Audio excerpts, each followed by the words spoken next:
Yang mungkin saya nggak keliling itu hanya di Simelu, kemudian di Gayo Luas sama Aceh Tenggara, karena kita waktu itu masih takut sekali dengan Medan ya.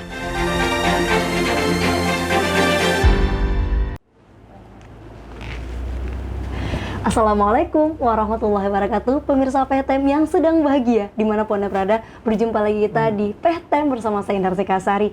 Minal aizin wal faizin, mohon maaf lahir dan batin. 1 Syawal 1442 Hijriah, yang pastinya hari ini PTM kembali menemui Anda bersama Anda pemirsa, tepatnya di edisi 13 Mei 2021 di episode ke-38 di tahun kedua bersama Ketua Tim Penggerak PKK Aceh, Ibu Diah RT. Kita sapa langsung beliau. Assalamualaikum Bu Diah. Waalaikumsalam. Ya, minal aizin wal faizin Ibu. Ya, mohon maaf lahir batin juga nih ya. Masya Dan juga Allah, pada seluruh pemirsa juga saya mengucapkan selamat Hari Raya Idul Fitri. Mohon maaf lahir dan batin. Baik Ibu. Ini sibuk kemarin pas Ramadan Ibu sibuk apa aja nih Bu? Kalau biasanya memang kegiatan-kegiatan baik itu tim penggerak PKK, BKMT, Badan Kontak Majelis Taklim, kita arahkan untuk kegiatan-kegiatan sosial. Karena kalau kegiatan-kegiatan yang agak berat-berat ya, pembinaan dan lain sebagainya, itu biasanya ibu-ibu di kampung-kampung ini udah pada ribet untuk menyiapkan keluarga berbuka puasa, kemudian udah mulai sibuk untuk membuat kue-kue dan lain sebagainya untuk keluarga. Jadi kalau udah diajak pembinaan udah pasti udah nggak konsentrasi, pengennya pulang terus. Jadi kita jadikan momentum bulan Ramadan ini untuk kegiatan-kegiatan sosial, seperti kita mengunjungi panti jompo, kemudian memberikan takjil, bantuan-bantuan kepada nyak-nyak di pasar, kemudian di misalnya pemulung-pemulung di kampung Jawa, kemarin kita juga bagi takjil dan juga kita membagi sembako istilahnya. Masya Allah, sibuk terus ya Bu ya. Ibu itu inspiring I think ya, maksudnya Ibu dengan aktivitasnya, tapi boleh nggak Bu diceritain dokter, insinyur, MT ya Bu ya? Iya. Magister teknik Magister di teknik, tapi doktornya dulu dokter. Iya. Itu gimana Ibu? Ibu dokternya di mana? Ya di Melbourne, kami di dari Melbourne, Australia? Melbourne University di Australia. Iya. Jadi alhamdulillah profesinya saya adalah seorang dosen pengajar di jurusan arsitektur Universitas Syah Kuala. Nah, kewajiban tentunya kalau dosen itu adalah kewajiban menimba ilmu nih ya, bukan hanya ngajarin tetapi juga kita menimba ilmu terus. Jadi harus kalau dulu minimal sampai sekarang juga minimal S2. Jadi S2 itu sudah harus, kalau enggak nih harus turun, enggak jadi dosen lagi nih. Jadi wajib S2. Kemudian tentunya kalau S2 itu udah biasa-biasa, ilmunya kita kurang. Jadi ilmu meneliti kurang. Jadi memang disarankan atau bahkan diwajibkan kalau untuk dosen ya ilmunya setinggi mungkin. Jadi ya hampir semua dosen itu S3 pastinya. Jadi doktor, degree. Dokter di Melbourne tahun berapa Bu? Mulai tahun 2005 pas setelah tsunami, kemudian 2005. selesai akhir 2009. 2005, 2009. Magisternya di mana Bu? Kalau magister tekniknya di ITS, Institut Teknologi 10 November di Surabaya. Ibu orang Surabaya ya? Iya betul. Asli Surabaya? Iya. Orang Surabaya ya Bu? Iya. Asli Surabaya. Bu mau tahu dong, kepoin dong Bu Gubernur ketemu Bapak kapan sih Bu? Pada waktu kuliah kita melakukan S1 di S1 itu di sana, kemudian ya setelah di ITS juga? Di ITS juga, dan setelah menikah kemudian diajak untuk berbakti di Aceh, dan alhamdulillahnya kerasan banget nih di Aceh, dan udah jadi orang Aceh ya. Berarti ke Aceh pertama kali tahun berapa Bu? Tahun 92. 92? Iya. Berarti setelah menikah dengan Bapak, Pak Gubernur, kemudian 92 ke Aceh? Ya udah lahir belum 92? Sudah Bu, tapi masih bayi Bu. 92 ke Aceh pertama kali Bu. Iya. Terus sampai hari ini, kemudian apa yang Bu kemudian rasakan menjadi seorang Aceh Bu, dari kemudian Surabaya, perpindahan itu? Ya, kalau dari sisi kita biasa di orang kota besar ya, untuk di Aceh, senangnya nggak ada macet. Jadi itu oke-nya kemudian kita bisa mengerjakan urusan domestik dengan urusan karir itu masih bisa dikendalikan lah ya kita dengan nyaman, karena tidak ada urusan macet-macet tadi ya, dan juga antara satu tempat ke tempat lain, terutama untuk di Banda Aceh ini ya cukup dekat.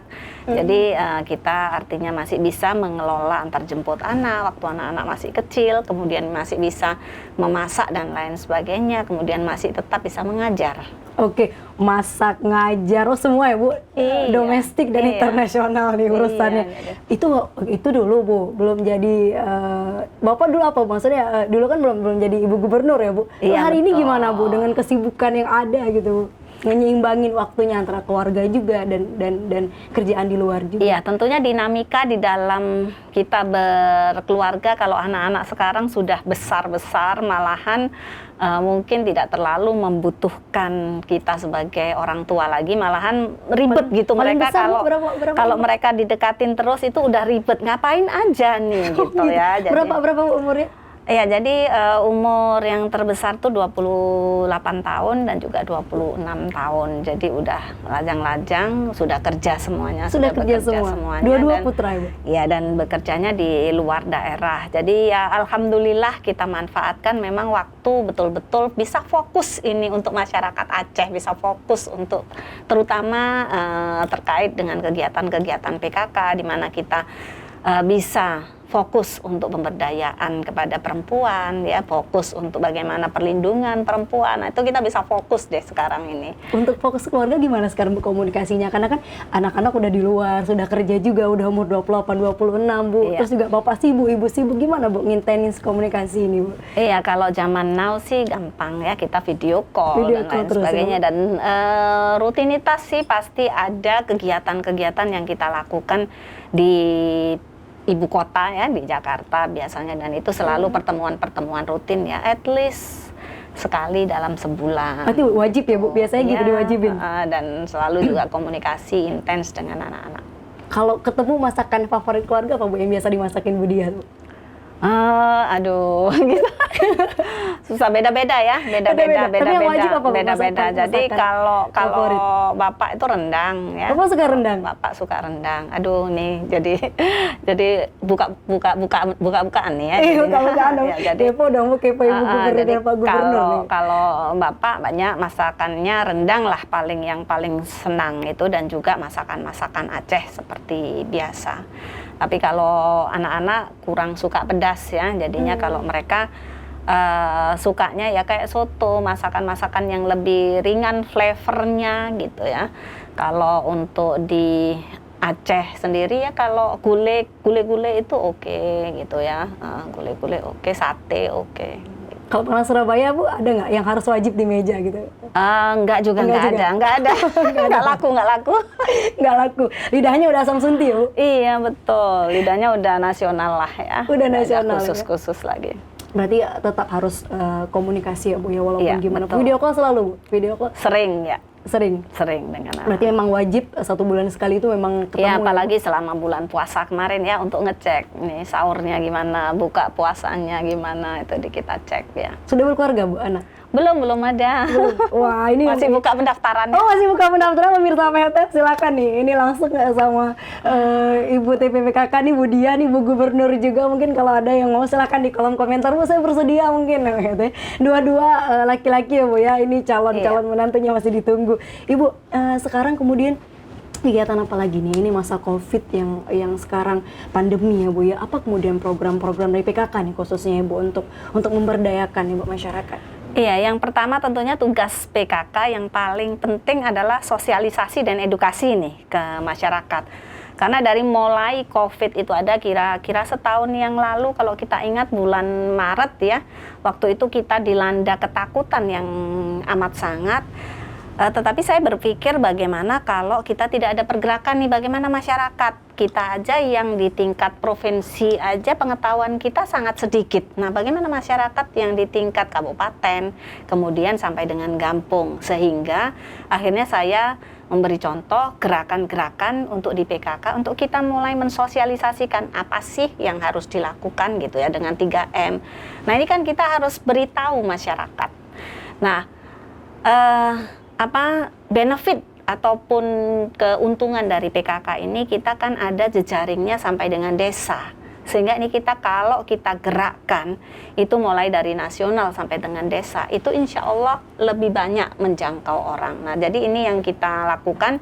Saya memberi contoh di tingkat provinsi, bagaimana kita mulai memberikan kepada masyarakat itu masker, kemudian desinfektan, kemudian hand sanitizer, ya itu kita sampaikan. Kemudian terkait juga edukasi apa itu COVID dan lain sebagainya, bagaimana cara menghindarinya, itu udah mulai kita lakukan di provinsi, artinya cuman di sekitar Banda Aceh. Dan itu alhamdulillah begitu kita masukin, kita ada grup ya, grup ibu-ibu ketua tim penggerak PKK kota kabupaten. Nah begitu saya masukkan, kemudian saya bilang ayo dong turun, kemudian mereka mencontoh. Jadi itu yang kita lakukan, dan bertambah lama pada saat pemerintah juga mengajukan menurunkan BLT-nya, kita juga dari tim penggerak PKK sebelum itu malahan kita, ayo dong apa yang kita bisa nih, kita yang masih selamat, kita yang masih mempunyai pekerjaan, ayo dong kita kumpulin duit, kemudian kita berikan bantuan kepada mereka-mereka yang mungkin terdampak, terpapar, mereka yang misalnya berjualan di sekitar sekolah, kan waktu itu sekolah ditutup semua, jadi tidak ada lagi mereka bisa berjualan, ayo dong kita bantu. Nah akhirnya kita bisa berikan bantuan sembako dan lain sebagainya, dan itu bergulir, dan alhamdulillah kemudian menjadi hal yang massal yang dilakukan oleh masyarakat pada waktu itu ya. Alhamdulillah banget, banyak didukung oleh tokoh-tokoh perempuan kita juga, dan ya tokoh-tokoh politik juga, jadi alhamdulillah. Dan ini memang sengaja kita sebarkan, karena sengaja kita sebarkan bukan berarti ria ya, tapi kita mengajak. Jadi ini loh yang kita lakukan secara sehari-hari, boleh di sekitar rumah kita, dan bahkan kita sampai pada waktu itu saya memberi inspirasi kepada pemerintah, yang dari pemerintah dong, jangan dari luar aja gitu ya, jangan dari luar aja yang kita sumbang-sumbang, tapi dari pemerintah sendiri, eselon-eselon yang memang orang berjabatan yang selama ini mungkin waktu awal-awal itu kan sempat kita nggak boleh masuk kantor sama sekali ya. Nah ini di rumah kan istilahnya biasa untuk minyak itu kan ada dong kelebihan-kelebihan. Nah ini kita dikumpulkan untuk jadikan sumbangan, kita sumbangkan kepada masyarakat. Ada yang memerlukan bantuan-bantuan APK, alat-alat pelindung diri, masker dan lain sebagainya yang belum punya. Jadi akhirnya masif, dan alhamdulillah ini kemudian sampai kita PKK, tim penggerak PKK itu bisa bergerak sampai pada waktu itu tahun 2020 saya sampai bisa ke sekitar 20 kota kabupaten untuk berkeliling membagi-bagikan. Yang mungkin saya nggak keliling itu hanya di Simelu, kemudian di Gayo Luas sama Aceh Tenggara, karena kita waktu itu masih takut sekali dengan Medan ya. Oke. Karena kalau ke Simelu kan harus dari Medan tuh. Nah di Medan saya masih menghindari sekali Medan, karena waktu itu Medan COVID-nya masih merah banget, masih tinggi sekali. Naik kapal nggak akses waktu itu? Kalau naik kapal terlalu lama waktunya. Terlalu lama waktunya. Terlalu lama waktunya. Jadi itu terus-menerus sampai dengan saat ini kita juga terus menggebrak kota kabupaten, mengingatkan. Tentunya ada saat-saat kota kabupaten pun lelah ya kita untuk menghadapi COVID ini, karena udah terus-menerus kemarin ditekan, terus kemudian sekali waktu kita pengen juga gitu relax gitu. Nah tapi ternyata dalam sekitar 10 hari ini udah mulai ada peningkatan sejalan dengan adanya Ramadan, dan kita juga tentunya tahu ya, pemirsa juga semuanya tahu kasus India gitu ya, yang sangat memprihatinkan, sangat memprihatinkan. Per hari sampai yang terjangkit COVID itu adalah sampai 300.000 jiwa. Bayangin lah itu, seberapa itu 300. Kalau di kita nih mungkin satu kota Banda Aceh 300.000. Jadi itu yang terjangkit COVID, kemudian yang meninggal hariannya adalah 1.500.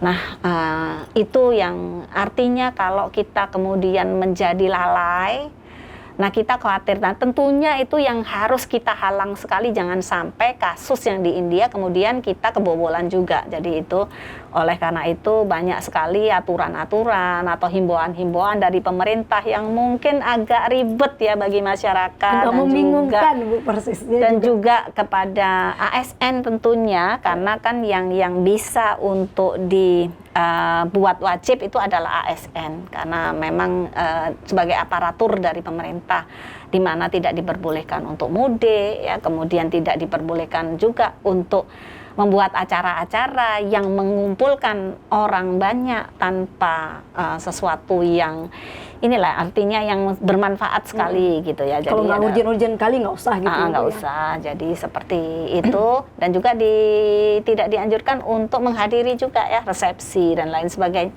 Ini sebetulnya bukan karena arogansi pemerintah, tetapi karena sayang pemerintah kepada ASN nih. Jangan membuat dong acara ini kita yang menyuruh masyarakat, tapi kenapa kita nggak memberi contoh. Jadi ini kita sebagai ASN juga memberi contoh yang baik untuk masyarakat yang benar. Kemudian pengalaman juga dari yang tahun lalu, memang Lebaran Idul Fitri dan juga Lebaran Haji, di situ selalu ada peningkatan. Karena apa? Karena faktor mudik ini.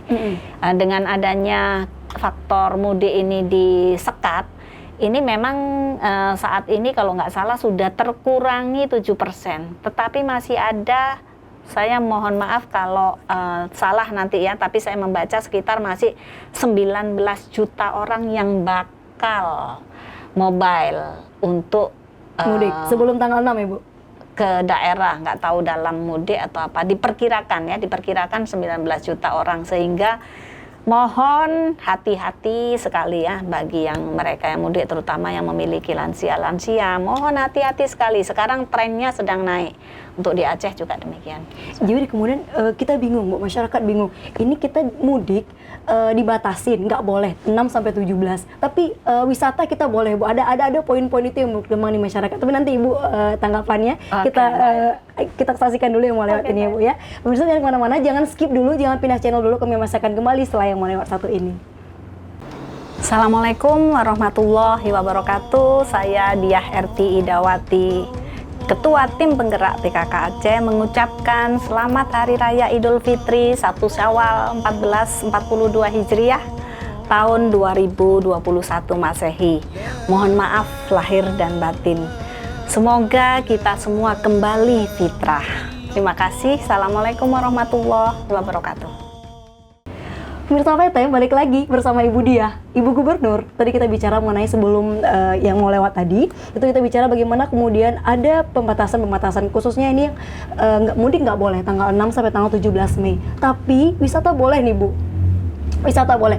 Artinya yang Ibu ketahui ya, itu wisata nggak boleh dalam perpindahan orang ke luar provinsi, atau misalkan boleh nih, saya di Banda Aceh mau ke Lutawar misalkan Bu, mau ke Takawan, itu boleh. Itu seperti apa nih Ibu pahami?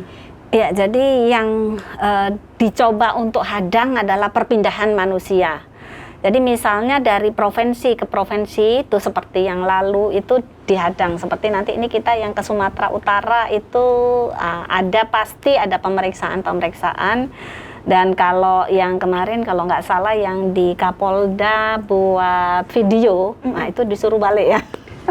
Disuruh balik, suruh balik, dan mudah-mudahan itu menjadi salah satu pertimbangan kita. Nanti aja deh, jangan barengan sekarang, karena kalau penuh, kemudian di mana-mana penuh, Medan penuh, itu nantinya penularan ini yang kita khawatirkan.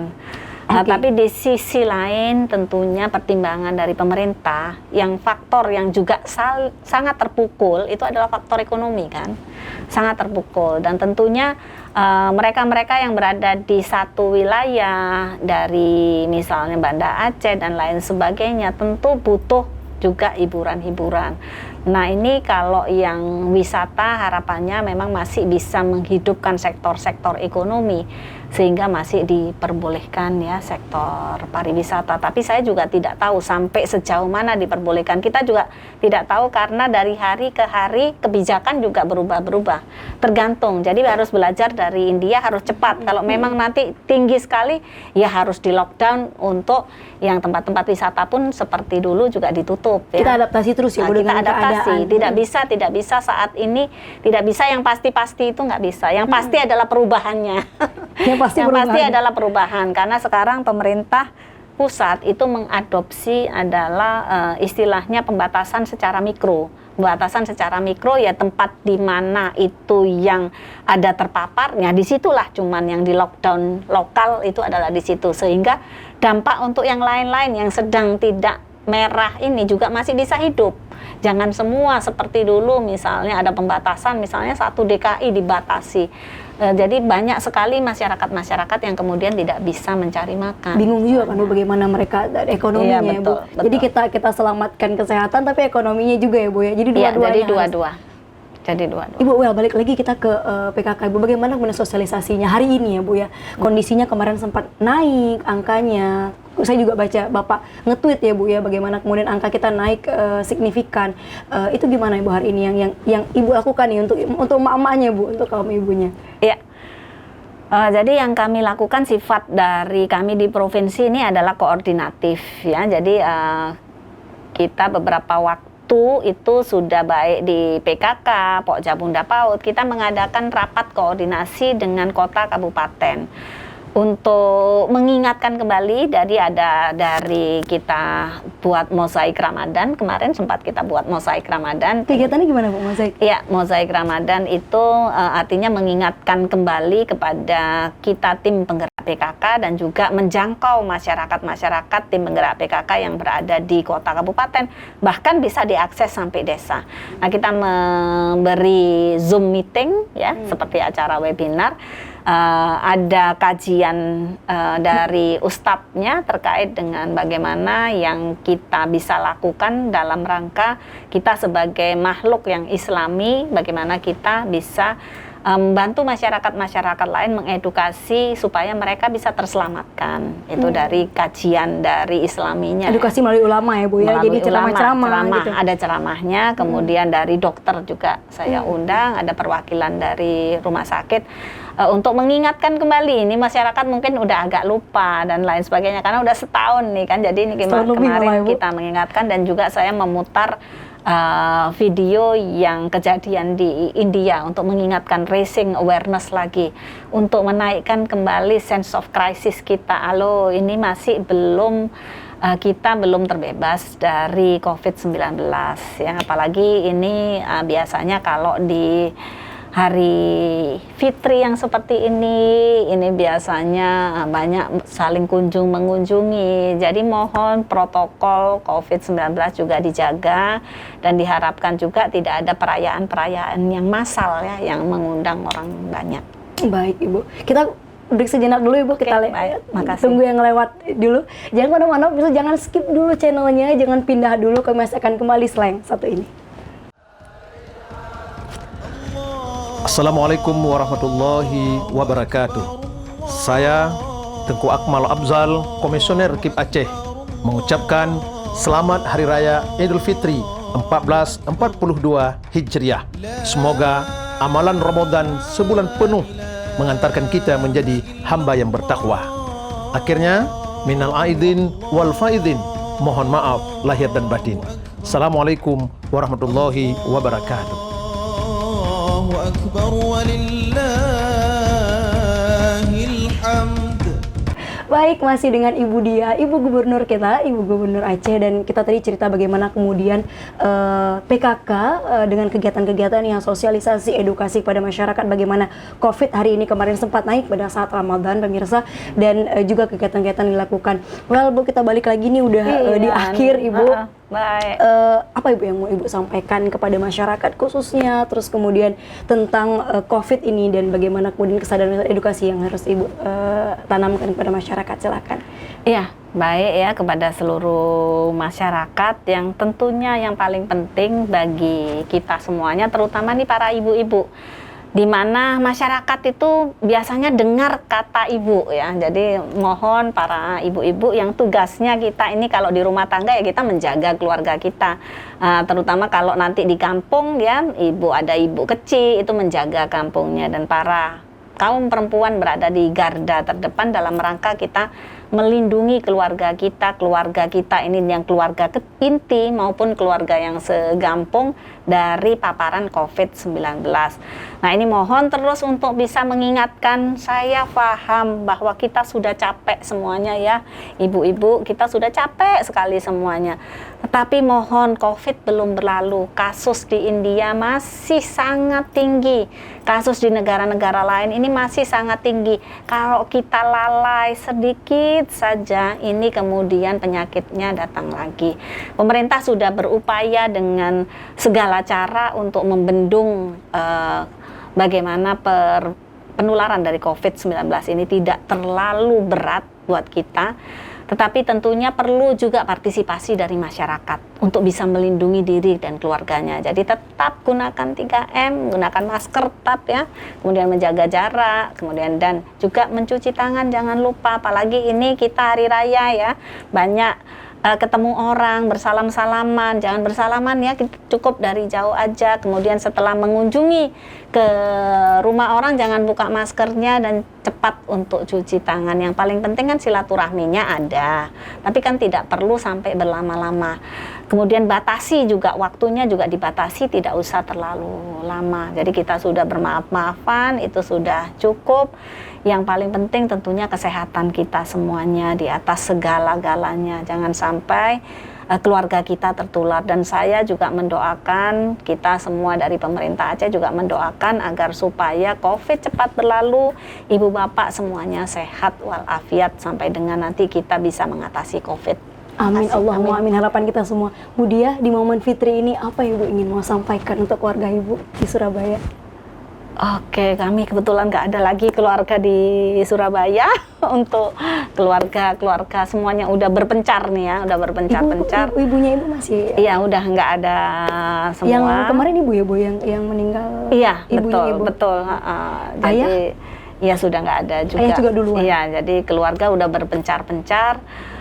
Mengucapkan saja karena biasa kita ngumpul-ngumpul, tapi ini sejak COVID memang kita batasi nggak ngumpul-ngumpul. Kita biasanya ngumpulnya melalui video call, melalui Zoom ya, silaturahminya. Jadi walaupun kita berjauhan tapi hatinya dekat gitu, dan masih terus berkomunikasi. Kepada semua kerabat dan juga saudara, saya mengucapkan selamat Idul Fitri 1 Syawal 1442 Hijriah. Mohon maaf lahir dan batin. Mudah-mudahan semuanya kita dilahirkan fitri kembali pada Idul Fitri kali ini. Amin, Allahumma amin. Terima kasih banyak ya Bu Diah sudah mampir di PT. Iya, Mampir lagi ya Bu ya. Ya, insya Allah. Terima kasih banyak. Selamat Idul Fitri, salam buat keluarga. Iya, mohon maaf lahir dan batin. Mohon maaf lahir dan batin juga. Terima kasih juga buat Anda yang sudah menyaksikan pemirsa. Mohon maaf lahir dan batin. Selamat Idul Fitri 1 Syawal 1442 Hijriah. Kami tim PTM, saya Indra Kasari pamit. Wassalamualaikum warahmatullahi wabarakatuh. Sampai jumpa di episode berikutnya.